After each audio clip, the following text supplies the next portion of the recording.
Friends, ఇప్పుడే అందిన వార్త. ఘోర రైలు ప్రమాదం, విషాదం, 12 మంది మృతి ఇంకా అంటూ వార్తలు అయితే వస్తున్నాయండి. దీనికి సంబంధించి వివరాలు చెప్పడానికి వీడియో చేయడం జరుగుతుంది. చాలా మంది చూస్తున్నారు కానీ సబ్స్క్రైబ్ చేసుకోవడం మర్చిపోతున్నారండి. దయచేసి ఛానల్ సబ్స్క్రైబ్ చేసుకొని బెల్ ఐకాన్ ఆల్ పైన ట్యాప్ చేయండి. ఇటువంటి ఇంపార్టెంట్ ఇన్ఫర్మేషన్ మిస్ అవ్వకుండా మీ ఫోన్ నోటిఫికేషన్ రూపంలో వస్తుందండి. చాలా మంది చూస్తున్నారు కానీ లైక్ చేయడం మర్చిపోతున్నారండి. దయచేసి లైక్ చేయండి. ఇన్ఫర్మేషన్ అందరికీ మనం రీచ్ చేసిన వారు అవుతాం. జార్ఖండ్ లో ఘోర రైలు ప్రమాదం జరిగింది. ట్రాక్ దాటుతుండగా రైలు ఢీకొట్టడంతో అక్కడికక్కడే 12 మంది మృతి చెందారు. మరికొందరు ఇంకా తీవ్రంగా గాయపడ్డారు. జార్ఖండ్ లో జంతారా దగ్గర బుధవారం రాత్రికి అనగా ఈ ఘటన చోటు చేసుకుంది. స్థానికుల ద్వారా సమాచారం అందుకున్న పోలీసులు రెస్క్యూ బృందాలతో హుటాహుటిన ఘటనా స్థలానికి చేరుకొని సహాయక చర్యలు చేపట్టాయి.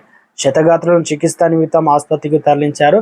ప్రమాదానికి గల కారణాలపై పోలీసులు ఆరా తీస్తున్నారు. కాగా ఈ ఘటనకు సంబంధించిన పూర్తి వివరాలు తెలియాల్సి అయితే ఉంది.